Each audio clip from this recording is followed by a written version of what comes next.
เงินมันน่าสิเหลือยังบ่ได้จ่ายได้ข่อยก็ยังบ่ได้เห็นบิลเลยเนี่ยข่อยคาดคะเนว่า โดย เพราะว่าเฮาละก็ไล่คร่าวๆเบิ่งชื่อกับเวียดหมู่บ้านนี่นะเฮาแวะสั่งเอาตัวนี้น่ะไว้ เพิ่นเอามาเพิ่นเว้าอะไรจังซี่ขอบใจ ไว้ชื่อเสาเด้ออันนี้นะ เจ้านี่เพิ่นเห็นสิก่อนนี่ นี่ เงินจากหัวหน้านี่ได้หับแล้วผู้ใหญ่ใจดีว่าสิ แม่น400,000แต่ว่าข่อยบ่ฮู้ว่าเฮาสิไปจ่ายค่าเครื่องนั้นมันเท่าใดข่อยว่ามันน่าจะพออยู่นะคันสมมุติมันเหลือจักแสนจักใดก็พอได้ซื้อไข่มาให้เจ้ากิน โดย บ่ว่าหยังดอก ถูกบ่ได้ว่าหยัง บ่ดอกอันนี้นะมันเป็นเงินผู้ใหญ่เด้เป็นเงินผู้ใหญ่ใจดีเฮาต้องรับผิดชอบในหน้าที่ตัวนี้ แม่น โดย เด้อ สาธุ อ่า ตกไปเมื่อหน้าก็ให้มีผู้หักผู้แพง โดย ให้เจ้าอยู่ดีมีแฮง ดีใจอยู่บ่พ่อลุงเจ้าน่ะ ดีใจ ดีใจแล้วภูมิใจแห่งสุด แม่นฝากติดตามเบาโอลิแหน่เด้อพี่น้องเบิดสุปูสุคนสบายดีเด้อพี่น้องเนาะสบายดีพี่น้องมื้อนี้ก็อยู่ที่อันบ้านปาวอนพี่น้องเนาะก็คือเบาโอลิได้สั่งสังกะสีมาแล้วก็เป็นเงินของเอื้อยจูลี่เด้อพี่น้องเนาะฉะนั้นก็เบาโอลิขอบคุณเอื้อยจูลี่หลายๆที่ให้เบาโอลิเป็นสะพานบุญในครั้งนี้เนาะมาแล้วเครื่องของกับพี่น้องเอ้ยเนาะมาครบแล้วก็พอดีว่าพอลุงเพิ่นก็กำลังที่ไปเรียกพอดีเนาะพี่น้องเนาะมาครบแล้วเครื่องของ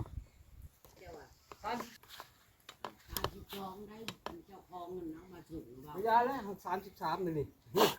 มันติดกันกับไฟจิกจักเนาะอันนี้ละคักบ่คัก33 สบายดีพ่อลุงสบายดี เจ้า เฮ็ดได้อยู่ที่เฮ็ดเอง เจ้าได้อยู่ ไปขึ้นก่อนจักหน่อยแล้วจังนั้นนะขอเวลาจักหน่อย ดังยุ่งยะอยู่ สบายดีสบายดี เลยสบายดี นั่งแต่เช้าผมบ่เห็นหัวหน้าเอ้ย อืม นั่งกินข้าวกิน นั่งได้อยู่บ่ ได้ พี่นะนั่งมันนั่งใกล้กันพี่ปะดะยังมานั่งเลย สบายดี โอ้สบายดีใช้ลูกชายไปใช้เอาหลานบ่ลูกชาย แม่น แล้วลูกเองได้อยู่หรอวะ ได้ แล้วค่อยลูกคือ คอยลูกเอง มื้อนั้นคือเห็นค่อยลูกได้อยู่น่ะ ได้เราไปกินข้าว อืมนี่จ้ะ3 เด้ ปลายแผ่นเพราะว่าทั้งหลังน่ะคือว่าไม่เท่าว่าจักแผ่นละ18บ่ ที่ถามว่าซ้ำตอนเช้าแพนทาง พ่อ เพราะว่า ทางพ่อจะเมากันใหม่ เพราะว่าค่อยว่าค่อยสั่ง36แต่ว่าบ่ฮู้ว่าเพิ่นเอามาส่งเพิ่น32บ่เพิ่นเอามาส่งเพิ่นน่าจะเบิดในห้านเพิ่นมีเท่านี้ก็บ่จักล่ะ จักแล้วองค์ตื่นนี่มันจะไปซื้อเครื่อง ไอ้ตื้อ โอ้ แล้วก็ยังทำ พักขยา พักขยา แล้วก็ ยาและเป็นนับผิดเองยา33 ไม้มัดน่ะ2มัด โดย แล้วก็ปากกาจัดน่ะ18กระจัดน่ะ วันนี้อันเขาน้อยอยากเสนอนี่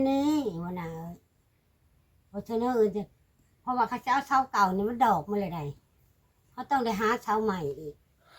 อันเรื่องนี้น่ะเฮาก็บ่ฮู้เด้อตัวนี้ จังว่า เพราะว่าเฮาน่ะได้รับภารกิจมาตั้งแต่ได้มาซื้อตัวนี้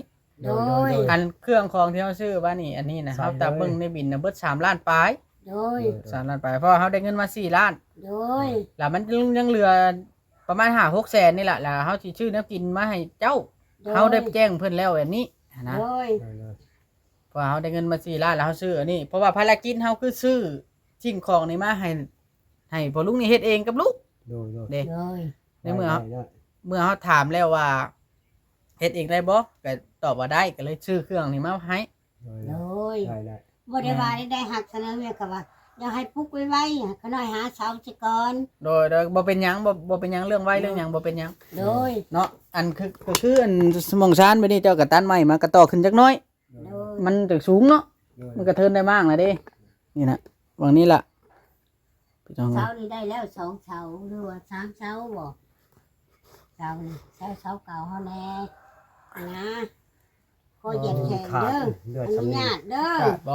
เด้อนี่ขาดอยู่ถึง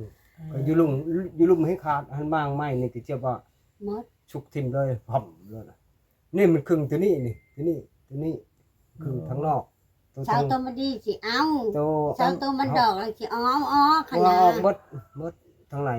ต้องได้เปลี่ยนเสาเนาะ โดย ที่เสาขึ้นถึงก็ได้อยู่ดอกขึ้นไปมี ข้าน้อยบริติเดี๋ยวว่าเช้าไม่หมอกต้องไม่ลืมข้าน้อยบริติหากแต่ว่าข้าน้อยขออนุญาตบาดคำแล้วว่าข้าน้อยหาเช้าก่อนเช้าอยู่นี่ก็ให้เขาถากให้นะ โดยแต่ปอกตะปูก็เก็บไว้เด้อลุงเด้อ โดย ไม่ได้ว่าเก็บไว้ตัวใดเพิ่นเก็บไว้ทำเจ้าเฮ็ดถ้าเจ้าอันหาเสาก้อนกันชันก็ได้ โดย เด้อ ก็ว่า ต้องได้ซื้อบ่เสาได้ถ้าได้ซื้อเสากับก็สิเอาเงินส่วนมันที่เหลือนี่แล้ว ก็ได้ เหลือ ชื่อแล้ว 500,000 เนาะ แล้ว ซื้อเฮือนหลังนั้น แม่นก็สิให้ กองขาย ก็สิให้น่ะ400,000เดี๋ยวนี้น่ะ โดย แล้วสิ ที่เสา ชื่อเขา แม่นไว้ไปซื้อเสาตัวมันเหลือเงินจากซื้ออันนี้เด้ โดยซื้อเสา เด้อให้เจ้าซื้อ โดย เพราะว่าเงินน่ะข่อยก็ เอาไป เงินเพิ่นน่ะข่อยก็บ่อยากถือกันแต่ว่าเงินน่ะข่อยยังบ่ได้จ่ายค่าเครื่องใช่มั้ยข่อย อ่ะ ก็บริติหัวหน้าหัวตา อันนี้น่ะเงินมันน่ะสิเหลือ ยังบ่ได้จ่ายเด้ข่อยก็ยังบ่ได้เห็นบิลเด้เนี่ยข่อยคาดคะเนว่า โดย เพราะว่าเฮาละก็ไล่คร่าวๆเบิ่งชื่อกับเวียดเมื่อวานนี่น่ะเฮาแวะสั่งเอาตัวนี้น่ะไว้ เพิ่นเอามาเพิ่นว่าอะไรจังสิขอบใจ ไว้ซื้อเสาเด้ออันนี้น่ะ แล้วนี่ 400,000 เพิ่นเห็นสิก่อนนี่ นี่ เงินจากหัวหน้านี่ได้หับแล้วผู้ใหญ่ใจดีสิ แม่น400,000แต่ว่าข่อยบ่ฮู้ว่าเฮาสิไปจ่ายค่าเครื่องนั้นมันเท่าใด โดย ข่อยว่ามันน่าจะพออยู่นะ โดย คันสมมุติมันเหลือจักแสนจักใดก็พอได้ซื้อไข่มาให้เจ้ากิน โดย บ่ว่าหยังหรอก ถูกบ่ได้ว่าหยัง บ่ดอกอันนี้น่ะมันเป็นเงินผู้ใหญ่เด้เป็นเงินผู้ใหญ่ใจดีเฮาต้องรับผิดชอบในหน้าที่ตัวนี้ แม่น โดย เด้อ สาธุ อ่า ตกไกลไปเมื่อหน้ากายมีผู้หักผู้แพง โดย ให้เจ้าอยู่ดีมีแฮง ดีใจอยู่บ่พ่อลุงเจ้าน่ะ ดีใจ ดีใจแล้วภูมิใจแห้งสุด แม่นเจ้าก็เก็บใส่ โดย เก็บใส่ไปตัวใดมันบ่ขาดคือตัวนี้นี่มันบ่ขาดข่อยเบิ่งนี่มันดี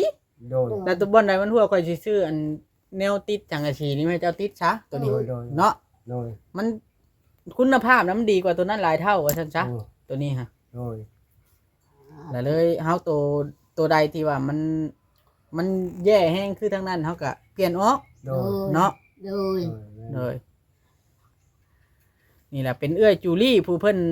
พาไปห้องหมอนั่นล่ะ โดยสาธุ ผู้ จังห เพิ่น วะ ช่วยนะ ให้เพิ่นนั่งเพิ่นมีให้เพิ่นสุขกายสบายใจ ให้มีผู้นับถือลือหนา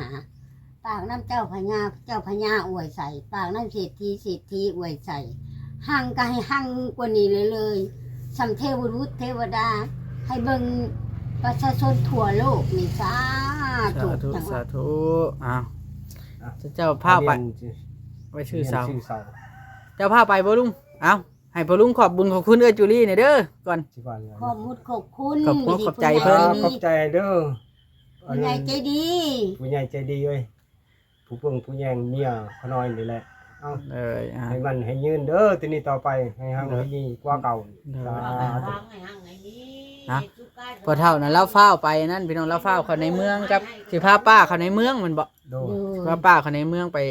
ช่วงพักกันแยง โด ก็เลยรบกวนเวลาเพิ่นพอสำนี้มีแต่ว่าเจ้าอันเก็บอัน ตะปู ตะปูมาไว้รถ เฮ้ยเสียเข้าเพื่อนหลังนั้น แม่นยันจะยันเล็กน้อยหิวไปลิ้นชั้นซี่นะ เข้า ตะกี้ว่าสิเก็บเมียนแล้วว่าเป็นลูกชายแม่เพิ่นถ่ายรูปถ่ายห้อยเอาก่อนว่ะ โอ้ มันจังคักว่ะ โดยเฮ็ดแบบนั้นก่อน โดยเด็กพี่น้องนับเบิ่งนะ แล้วนั้น ว่าสั่ง36เห็น33บ่ 33มานับคืนก่อนสิ เอ้าลงไปนับคืนให้ค่อยเบิ่งได้เด้อแล้วค่อยเพื่อความมั่นใจ 10แล้วก็ เพราะว่าเขาต้อง แยกออก เฮาต้องไปไล่กันในหันไล่กันในบิน เพราะว่าเฮาว่าสั่งบางเทื่อมันเบิดในนั่นเพิ่น นับกระคักมึงรู้ป่ะมันบ่ อ่า เขาอยากเอาเขาเห็นคนพอลูกแผกมาเห็นชื่อเจ้ามาโอ้สัมพอกับแม่คนเกิดก็ ดีใจว่าไม่ทัน ก็ดีใจจังว่าสาธุให้เจะมันเจะยืน ให้เจ้ามันเจ้ายืนดีใจ ดีใจ ดีใจที่สุด ที่เจ้าบ่ปะบ่ทิ้งผู้ใหญ่ใจดีก็บ่ปะบ่ทิ้งบ่ดีใจ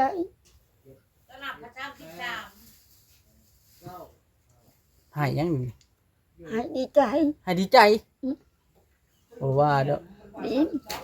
32มันเว้า คนพ่อนำมาเขาจังว่า แพ คน ง จัง มั ว่าน เว้า นายจะแป้งนี่แม่นี่ลูกแม่จะคอยเจ้าจะคอยยังแม่จะคอยสู้มันเด้ว่าคอยพัดเป้าบ่เป็นหมดได้ชะตาเด้ว่า ปู่พบแม่ปู่แปดแม่ก็เจอ บ่เห็นมาแล้วคอยจะนาน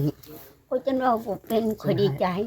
ขอโอ้ยขอว่าขอจำพอเห็นแม่ก็พอคอยเกิดขอยบอกอย่างนี้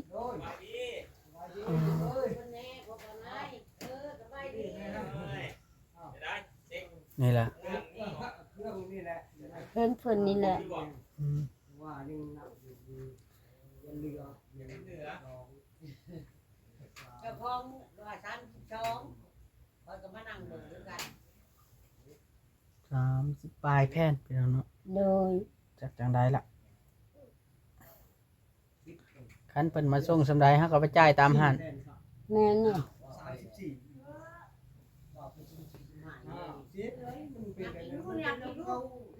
พึ่งแผ่นแต่ละแผ่นแต่ละแผ่นน่ะนะเอ้ยพอนายพึ่งแต่ละแผ่นแต่ละแผ่นน่ะ นับเบิ่งเด้อค่อยว่าช่าง36นะ เพราะว่ามันบ่ลงนะ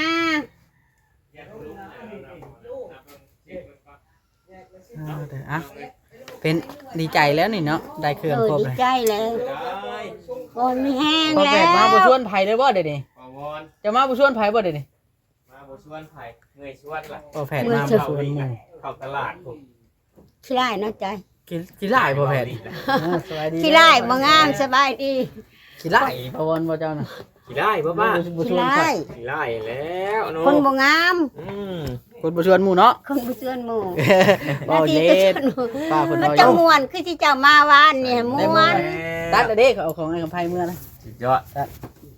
นะยับมาดีกว่ากล้องก็ตั้งใกล้ ใช้ขากล้องจ้ะนะ ขากล้องเจ้านะได้ขากล้องไหมบ่นี่ ขาน้อยบ่ได้เอาออกจากรถจักรเด้ เออ นี่มันอยู่ในรถคัน สบายดีป้า สบายดี เป็นได้ได้นี่ใช้ลูกสาวนะ มันไปเฮือนผัวมันเมื่อวันเพ็งกา เออ เขามาจะกินข้าวแล้วเขาก็เมื่อโลดนะ เพราะว่าสิมาเบิ่งได้คือกันบ่กับสาวใบหั่นนะเพราะว่าน้องเราแท้ๆเด้ คือ คือกันเลยบ่ คือเจะเบิ่งอีบายเลยแล้ว เออได้ยินนั่นป้าฮอดว่าคือกันได้ ก็ได้เล่าบ่หลอน แต่ว่า บ่ คือกัน คือดำหรือขาวก็ซ้ำกัน บ่นะโทษแต่เล่าบ่หลอนคือชาวไผบ่ เอ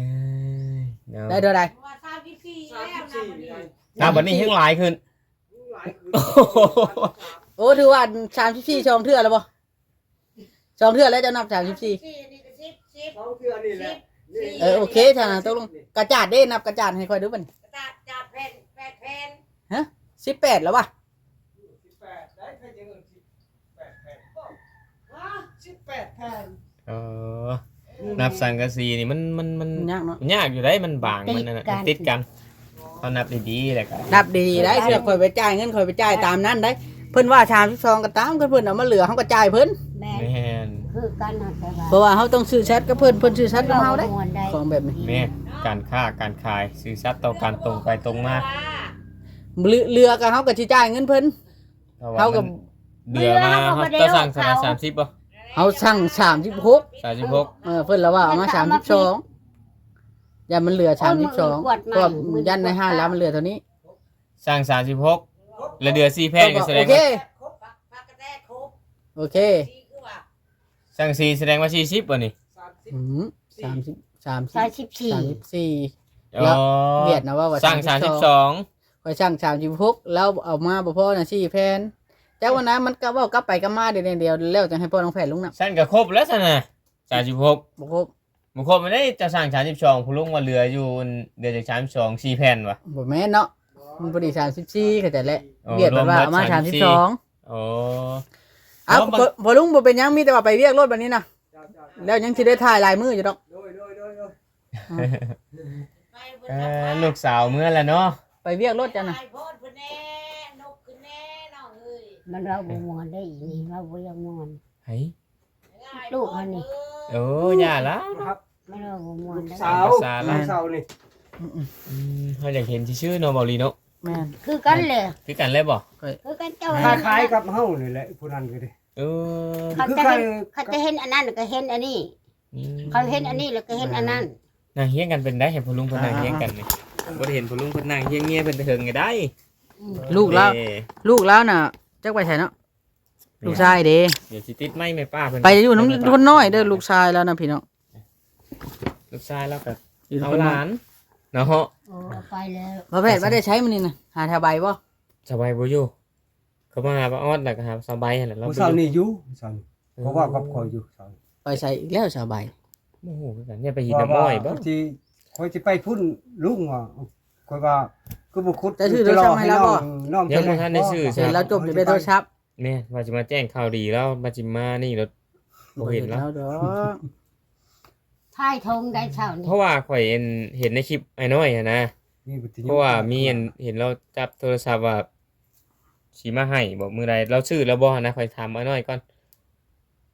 เราคือมาอยู่วัน แม่เรามาเราพาสบายไปหาหมอว่าซั่นนะถ้าว่าเรา นั่น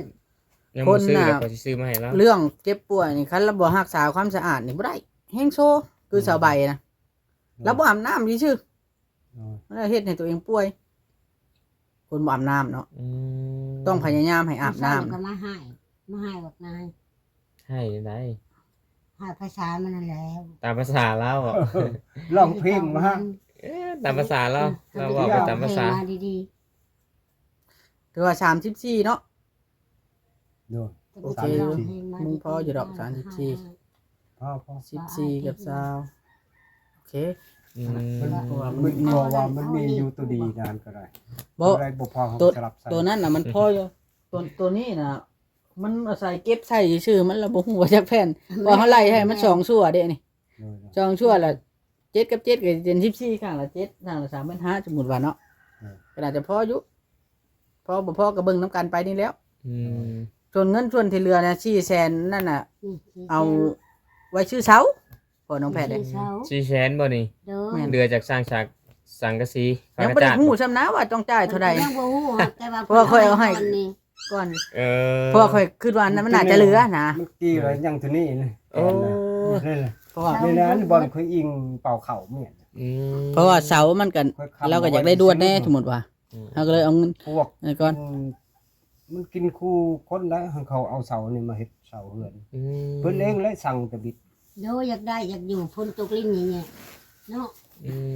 ม เพราะว่าเอื้อยเพิ่นน่ะพากเงินมาน่ะ4ล้านกับ200,000ล่ะค่อยอันเพิ่นให้ค่อยใช้น้ำมันรถจักรค่อยน่ะ200,000 โดย มัน เรา แล้ว บ่ เป็ ได้ น ว่าหยังได้ แม่นอันนี้เฮาอธิบายทั้ง FC แน่ทั้งลุงป้าแน่เนาะ เนาะ เข้าใจ เพิ่นว่าเติมน้ำมันรถจักรน้องนุ่งนี่เด้อเพิ่นว่านะเติมน้ำมันรถจักรนี่จัก200,000แล้วก็เลยมันก็เลยเหลือ4ล้าน แล้วก็สร้างเครื่องน่ะเฮาก็ฮู้คร่าวๆอ่ะมันอยู่3ล้าน5นี่ละวานนี่นะ อืม ฮู้คร่าวๆสำนั้นก็เลยเฮาก็เลยอันให้ป้าน่ะ 400,000มันก็อยู่3ล้าน9ลังเทื่อพอได้ซื้อไข่มาต้อน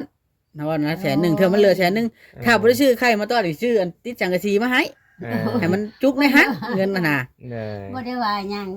บ่เฮาต้องเฮ็ดด้วยความโปร่งใสทั้ง FC แม่ แล้วก็ทั้งผู้ใหญ่ได้ตัวเนี้ย โดย เฮาต้องได้เล่าสู่กันฟังหมด แม่ โด แม่ ยโดย เนาะพ่อน้องแพทย์ โดย ขน้อยก็หมักแบบนี้แหละชักชื่อต่อกัน ชักชื่อต่อกัน คือบ่มี โดย เขาว่ามีแล้วก็มีเขาว่าได้แล้วก็คือว่าได้เขาว่าบ่ได้แล้วคือว่าบ่ได้จบเลย อืม คือ หมักแบบนี้แหละ คือเฮามาถ่ายนี่เฮาบ่ได้คิดดอกว่าแนวใดนะโทษแต่ว่าคิดว่าอยากให้เจ้าน่ะได้ ถ้า โอ้ยจังใด แล้วแต่ดวงเด้อเจ้าได้ แม่น่าจะบุญวาสนาไปแล้ว แม่ แต่ น ดวง โดยโดย สิได้จะบุญวาสนาเฮาแล้วก็บุญคือเจ้าบุญคือเจ้า อันนี้ บุ น่ะ ญเพิ่นอะไร อันนี้น่ะเพิ่นเว้าน่ะถ้าสมมุติว่า เพิ่นสิช่วยซำนี้แล้วก็เพิ่นสิเบิ่งพฤติกรรมแต่ละครอบครัวนะ โดย ถ้าสมมุติว่าเพิ่นเบิ่งแล้วมันถึกใจต่อไป เพิ่นก็สิช่วยต่อไปเพิ่นก็บอกอยู่ โดยโดย ได้ สา เพิ่นบ่ได้ ก็แบบนี้แหละเนาะพอ อืม นี่ โดย จักสิว่าที่ ถ้าช่วยแล้ว เป็นคนว่าง่ายถ้าเป็นคนบ่คักปานใดเพิ่นก็บ่ช่วยต่อเพิ่นก็หยุด เบิ่งใน แบบ มุ นั้น กใน นะ ใจเพิ่น แม่ บ่ขาด นแม่น แม่น เพิ่นก็เลยเจอบ่ว่าภายบ่ว่าเพิ่นบ่ว่าเฮา โดย ถือว่าข่อยเบิ่งเจ้าในใจบ่คักในหูในตาข่อยในใจข่อยคิดในหนึงโอเคตบออกแต่ข่อยบ่ด่าบ่ปล่อยเจ้า คันแม่ใจข่อยจักละใจคนอื่น ก็ เล คือ ย จบแล้วได้ โดย คือว่าลิว่าละมันต้องลายเนี่ยเสื้ออันตะปูบ่พอก็สิได้ชื่ออีก เนาะพ่อน้องแพทย์ แม่น หมอม่วงนี่นะหมอม่วงนี่แหละ ตะ ห ปู มอ หม ม่ว ว ง ก นี่ มันต้อ เขา ง ซื้อ ใช้ แต่โลครึ่งนึง โลครึ่งนี่คิดว่า เพราะว่าข่อยว่ามันพอได้ข่อยมุ่งเฮือนข่อยน่ะมันพอ โอ้ เฮือนข่อยมัน30ปลายแผ่นคือกัน พอ โลครึ่ง บ่แม่นว่าสิตอกเรียนก็ที่ มันบาเด้ บาลองหนึง สองร้อนเนาะ เพราะว่าเฮาซื้อตะปูหกน่ะไว้ตีอันกระจาด กระจาดตะปูหกเท่าไหร่โลนึง โลนึงแล้วก็ปู8โลนึงยันได้ตอกพวกข่าวพวกนี้เด้ แม่น ตอกเพิ่มอะนะ ปูหกก็น่าจะพอเพราะว่าเฮาใส่แม่แนบเนาะ โดย เฮาก็ตีห่างๆไปคือกันอันนี้ก็ได้ ปกติประหยัดเอา ก็ บ่ประหยัดก็ บ่ประหยัดก็มันก็พอ เออ หนีบเอาเนาะ นี่ ครั เพ บ ราะว่าตอกผ้ากระจาดคือตอกตะเก่าหั่นล่ะ นี่นะ แล้วแต่วิชาการพอลุงได้ อันนี้คือบ่ได้มีค่าจ้างบ่มีหยัง โอ้ยสาธุเลย ได้แต่ทิ้งของ ดีใจแล้ว บ่มีเงินค่าจ้างอีก ดีใจเลย จนเรานอนบ่อยากกลับเมื่อคืนนี่ ได้ยินข่าวนะ ได้ยินข่าวเขาว่าฟังเด้ โอ้ เพิ่นสิเฮ็ดให้ เขาว่าจังแม่น พิสูจน์ ผู้ใด ว่าซั่นใช้พิสูจน์เบิ่งว่า จัแม่ผู้ใด คน สิซื้อทำกะทิมาให้กระเพาะกระแกะหักจุเขาพอลูกแผดอยู่แล้วเขาเลยว่าเขาบ่จักชื่อเลยจังแม่นผู้ใดคอยว่า เอ้ยจูลี่เพิ่นซื้อให้ จัง นะ แม่ควรเบิ่งแย่งเฮาเลยแม่นเจ้จุลี่อยู่อเมริกาคอยก็ว่าจังนะอันนี้บ่เฮ้ยหักเฮ็ดนี่เจ้าเฮ็ดเองโอ้ยแล้วนอนเมื่อคืนนี่ถ้วยบวงก็จนล่าง จำก็จนน้ำในเลยไปพูดเลยเห็ดมาก เนี่ยเคย จ ไป นลูก หา แบ รั บบ จ้าง พอจะขึ้นบนนอน เพิ่นบ่สู้ก็พอเลยสู้แต่ไทยไปหยังว่า อันนี้เราหั่นแล้วค่อยเบิ่งเราหั่นอันนี้ หันเงินยางบ่ได้นี่แบบไปขี่ไปเหี่ยวบ่ได้ ก็ แม่น ให้เราหันแห้งหันแห้งนี่เราก็สิย่างได้แล้วคุณลุงเลย แต่ว่า หันเอาเบียบอันนี้เลยโอ้ยสบาย ถือว่า แล้ว ต่า ยังน้อยก็เฮาอุ้มแล้วไปแล้วก็ยังมีแฮงหาแต่เก่านั้นเบิ่งบ่มีแฮงจ้ำ นี่เถอะเขาก็เว่าคนนี้อยากทำนำหัวหน้าหัวตาว่าจีครับแล้วเถอะก็ลงไปแล้วก็กะคนคนนี้ทุยไปหอดว่าทับ ห้องน้ำก็อยู่ใช้ห้องน้ำ ห้องน้ำบ่มี บ่มีห้องน้ำเอาใจไปเข้าของป้าบ่ของ บอก หรือบ่ได้เข้า มีแต่ไปขุด โอ้ยบ่มีห้องน้ ขนาดยางได้ยังบ่ไปทับ ำห้องน้ำนี่ว่าไงห้องน้ำนี่มันก็บ่ได้ถูกๆหั่นน่ะคันลงมือเฮ็ด ก็หมดหลายอยู่เด้ของน้ำนี่ก็ได้ หลักหมื่นบาทขึ้น แม่ ขนาดใช้ผ้ากระจาด บอก บ่เหลือ เรือสำนั่นเลยรับมือ เรื่องของเพลงในเดี๋ยวนี้ ล้าน สิบังเจ้า เฮทราย แม่น หลายอยู่ได้ปูน แห่กับทราย แล้วละครึ่งเอา สั่งกระสอบกระสี ขุดยังว่าเขาขุดเองงูยัง บ่แม่นอยู่ดอกคันแบบนั้น แต่ว่าเบิ่งนี่คันทำของป้าแตวนี่เบิดระดับ1,000 1,000 ให เหรีย ญ่ ญ เนาะ อืม ใหญ่ได้2หัว จำได้ แล้วก็ใหญ่ของปลาแตว จำนั้นพุ่นละทั้งจ้างทราบทั้งหยังนะทั้งค่าจ้างนะ พัน เขาเฮ็ดสูงโพดอันนี้เขาบ่เฮ็ดสูงนี่คำแบบมีเงิน บ่ได้สูงบ่จ้ะเอาธรรมดา ธรรมดาธรรมดา โอ้ มีแต่ว่าอันเฮ็ดตัวนี้เบิ่งก่อนแล้วก็เพิ่นสิเบิ่งพฤติกรรมบางเทื่อเพิ่นก็ช่วยอีกก็มีอันนี้ก็บุญเฮาเนาะ แม่น บุญเฮาบุญเพิ่นนั่นแหล้ว เนาะ ทำบุญร่วมชาติก็มี หน่วย นี่แหละพอทำบุญรวมกันตักบาตรรวมกัน คือตะกี้จุมเฮาก็บ่ฮู้จักเจ้าดอกอันนี้นี่เฮาฮู้จักแต่เจ้านี่ก็ย้อนป้าแต๋วแนะนำ แม่น ต้องเข้าใจตัวนี้นํเนาะ แม่น เนาะ อ้ายน้องป้าแต๋วนี่แล้วก็เราก็บ่ทิ่มบ่ป้าได้แล้ว หมอมีแต่ช่องขึ้นเอาน้องเลยเบิ่งกันเท่าใด แม่นเบิ่งกันเบิดหั่นล่ะทุกคน ปัด แบ่งกันหักแพงกันไว้เด้อ ก็เอาใส่กระเทยกันนั่นน่ะ อย่าแล้วนั่นน่ะปล่อยป้าปล่อยเราไปเราจิตใจเราไปใดกันเนาะ โอ้ยจนเขาไปจังแน่ว่าน่ากระเทย เป็นแนวใดอยู่ มันจะนั่น หัก เนาะ แพงกันนั่นล่ะ ก็หัก คือ แพง เก่า กัน นั่น อ แหละ ยู่ เนาะพี่น้องกันเฮ็ดจะได้ กระเทยกับกระเทยบามันใจดีมันก็เว้าดีนำจ้ะ เรา มัน ไป ใจ นี่ หาย แล้ว ใจหายได้นะอันปัดก้นไม่ไหว เอาพอลุงไปอันนั้นรถบัดนี้จังใดก็อยู่ดีไปแห้งพอลุงเอ้ยมื้อหน้าจังพ่อกันไปเรียกรถ โด เนาะ ยสบาย บ่ ดี รู้ เรา เรา ไม่ได้ช้ากันหรอก อ่ะโอเคบัด ไปโม่เบาะเลยนะ พี่น้อง2 โมงแล้วได้ผู้ใดห้องพุ่น ให้เอิ้น เอา เสียวเด็ด โอเคเด้อป้าเด้ออยู่ดีมีแฮงหายเศร้าไวๆเด้อเจ้าก็ได้เด้อสู้ๆเด้อ สู้ไปสู้ไป เออ เฮงวง โอเคบัดนี้เบาลี่สิได้ขอโตวก่อนบัดนี้ ได้ เจ้าได้มีข่าวดีแจ้งชาวใบเรื่องโทรศัพท์บ่ แม่น ว้าแต่ปาวอนก็ได้ข่าวดีสาวใบก็ได้ข่าวดีแบบนี้ต้องสลองเอ็มร้อย แม่นนะแม่น สลองเอ็มร้อยป่ะ ฉลองเอ็มร้อย เดี๋ยวหันเวียดบ่ อันเวียด กินโลด หันเวียดก่อนเบาอีกยังบ่ได้ ยังบ่ได้ จ่ายแล้วเงินน่ะ ยัง อันนี้จ่ายเงินจะ ของแถมบ่ ของแถม เอา ก็เอาชื่อน้ำเล่านี่เราแถมเอ็มร้อยเดี๋ยวไม่ต้องให้แต่เก่านะ โอเคเฮายังบ่ได้แวะจ่าย อ่า รับบ่กี่ที ระบบกี่ที โอเคสรุปแล้วก็คือ34แผ่นเนาะเรานับ2เทื่อ34แผ่นเด้ ก็น่าสิแม่ เอาลูกไปนับเองเนาะเอาโอเคบัดนี้ป้าออดเอ้ยป้าบอนจังได๋ก็อยู่ดีมีแฮงเด้อสบายดีเด้อเอาไม้เจ้าพ่อแพทย์ เด้อ สบายดี เด้อ เนาะพี่น้อง เอาไม้กัน ให้เราเก็บไว้ โอ้ขอบใจหลาย เบาลิมาแต่ชิโน่ก็เลยเอาเครื่องลงเลยก็เลยกลายมาเลย ๆตลอดปลอดภัยได้ เอ้าผลหยิบได้นี่พอน้องแพทย์ จักรถเป็นรถเก่งๆอย่า นั่นเด้ ตลอดปลอดภัย ซื้อไม้พร้อม2ก้อน ว่าบ่เป็นแล้วที่เป็นต้องขึ้นซีมาคน จะอยากนับบ่พอลุงนับอะไรกันแล้วเนาะวะ 34เนาะบ่ลุงเนาะ34เนาะ โดยโดย นับ2เทื่อแล้วโอเคแล้วชำนะโอเคพี่น้องเนาะจังใดก็อยู่ดีมีแฮงครับเจ็บจะได้ความใครอย่ามีเด้อสบายดีพี่น้อง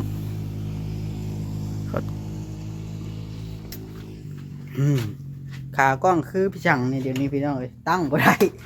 ตั้งมันล้มมันขากล้องน้อยแฮงนี่น้องพ่อน้องแพทย์ น้อย ไปพ่อน้องแพทย์จังใดก็ขอบคุญของคุณเอื้อจูลี่เนาะ น้อย เบาลีตันมุงมาใหม่ได้มุง แน่น อ้าวเพื่อเฮาเฮ็ดบุญเฮ็ดทานนะพ่อเพื่ออันแควนให้มันดูดีเด้ เอาเพื่อความดูดีวะแล้วก็คอยสิเอาในเมื่อให้อันนั้นอีกอยู่ หยังล่ะ มาจะก็ เมื่อให้แม่น้องทุกที่ เอาหยังล่ะ ของเอ้ยจูลี่นั่นละ มีเซอร์ไพรส์บ่ก็แพ้ เอาเดี๋ยวมื้อหน้าก่อนเอาพี่น้องเอ้ย มือบุญมือศีลก็ได้ มื้อบุญเนาะให้เราภายในงานเด้ ต้องให้เราก่อนบุญเด้ ว้าวว่าดีๆเมียข่อยสิบ่รอดจะบ่ได้อ้าว พี่น้อง ไว้เจอกัน ส เนาะ บายดีเด้อ โอเคพี่น้องสบายดี